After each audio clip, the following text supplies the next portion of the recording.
Vamos falar aqui sobre o princípio da anterioridade. Nós já sabemos que não há crime ou contravenção nem pena sem a lei anterior. Então nós temos aqui que o princípio da anterioridade está relacionado a não há crime sem lei anterior que o defina, nem a pena sem a prévia combinação legal. Essa é a base. Artigo 1º, nós temos aí vários princípios que estão interligados ao princípio da legalidade, que é o artigo 1º. Mas nós vamos falar aqui do princípio da anterioridade, alguns pontos importantes para uma prova. Primeira situação, você tem que saber que não há crime, vamos anotar aqui, não há crime ou contravenção, nem pena ou medida de segurança sem lei anterior. Essa é a base.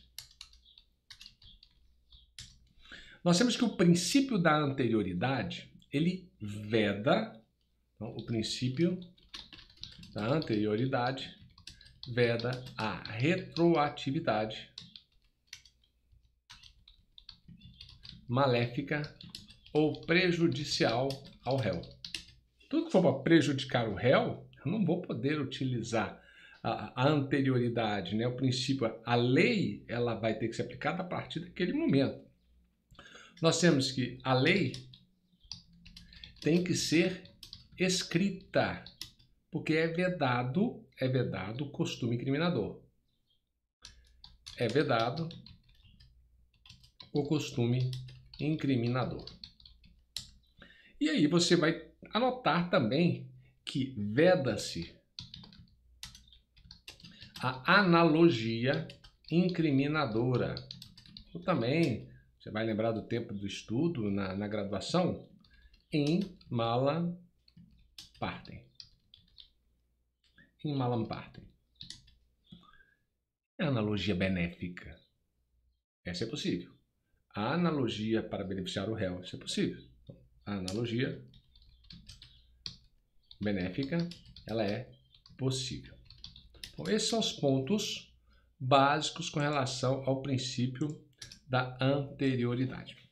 Mas nós temos que trazer o que pode ser cobrado em prova, o que é novidade, o que pode cair em uma questão. E aí nós temos que o STF, Supremo Tribunal Federal, entendeu que os atos homofóbicos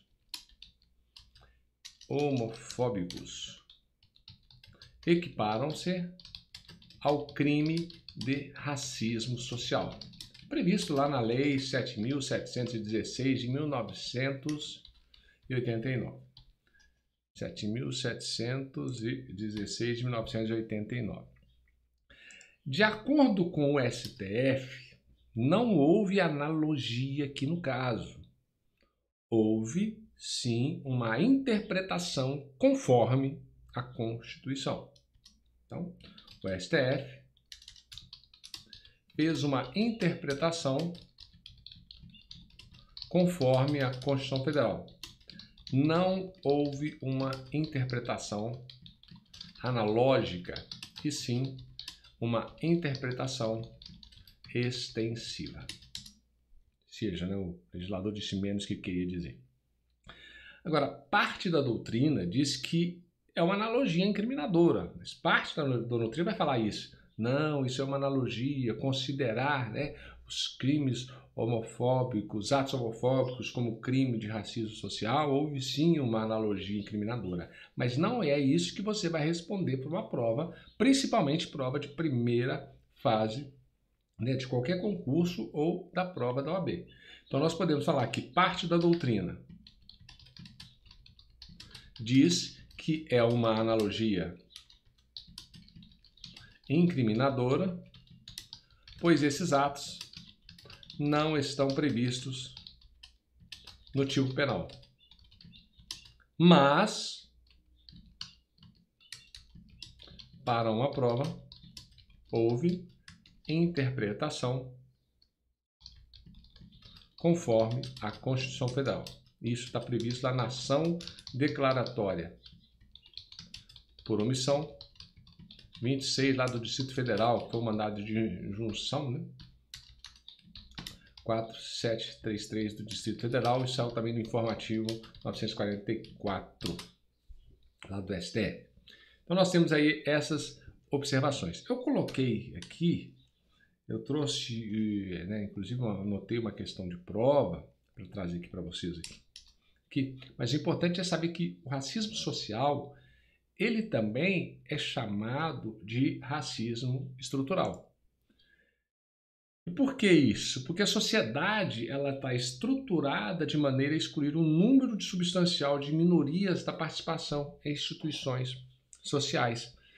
Então nós temos aí a situação que a gente está vendo aí diretamente acontecendo aí nas redes sociais, né? Um racismo estrutural. Agora, olha o que foi cobrado na prova do Ministério Público, Procurador do Trabalho. Eu copiei a questão, vou trazer aqui para vocês aqui, ó. Considerando a discriminação racial, o racismo institucional e também a decisão proferida pelo Supremo Tribunal Federal, em sede de ação declaratória de constitucionalidade ADC número 41, que analisou a validade da reserva de vagas para negros oferecidos nos concursos públicos. E aí você tinha várias opções. E a opção correta foi o que diz que o racismo institucional ou estrutural pode ser entendido como um sistema institucionalizado que, apesar de não ser explicitamente desenhado para discriminar, ele afeta em múltiplos setores as condições de vida, as oportunidades e a percepção de mundo que as pessoas negras e brancas adquirirão ao longo de suas vidas. Pode ser revelado através de mecanismos presentes nas instituições públicas, explícitos ou não, que dificultam a presença do negro nos seguintes espaços. Então nós temos aí uma pergunta que caiu no Ministério Público. Depois você dá pausa, faz a leitura, a análise corretamente para você entender. Quando nós falamos em interpretação extensiva, que foi o que foi analisado pelo Supremo Tribunal Federal, então a interpretação extensiva, ela difere da analogia, porque a analogia é um método integrativo. Na analogia não existe lei. Então, na analogia, não existe lei. Aplica-se ao caso concreto um caso semelhante. A interpretação extensiva, o legislador disse menos do que queria dizer. E por isso, a interpretação irá ampliar o seu alcance. Por isso que estende. Interpretação extensiva. O legislador disse menos, então faz uma interpretação ampliando. Foi o que o Supremo Tribunal Federal fez com relação ao racismo, que é os crimes homofóbicos, fazendo a interpretação conforme a Constituição, ampliando o entendimento. Então nós temos aí esta situação. Outra questão que nós poderíamos falar aqui com relação a esse tópico, deixa eu ver aqui, com relação à interpretação analógica. Eu tenho que trazer aqui para você também interpretação analógica. Essa interpretação, ela difere da analogia. Nós já falamos o que seria a analogia. Então, a interpretação analógica difere da analogia. Na interpretação analógica, o legislador lista algumas condutas indesejadas e finaliza com uma fórmula genérica. Então, nós temos ali a questão, por exemplo, do artigo 121. Lá no parágrafo 2º do artigo 121, nós temos lá, se o homicídio é cometido por motivo torpe. Ampliou. Ora, uma interpretação analógica.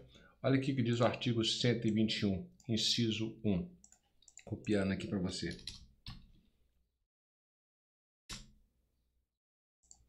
Artigo 121, parágrafo 2º. Se o homicídio é cometido mediante paga ou promessa de recompensa, ou por outro motivo torpe. E aí vai depender da situação concreta, do caso concreto, para se entender que foi ou não motivo torpe. Então nós temos aí a análise que nós fizemos relacionada ao princípio da anterioridade, trouxemos tópicos importantes, uma questão de prova que já foi cobrada no Ministério Público do Trabalho e a diferença entre a interpretação extensiva e a interpretação analógica, para que você possa identificar qualquer situação na prova.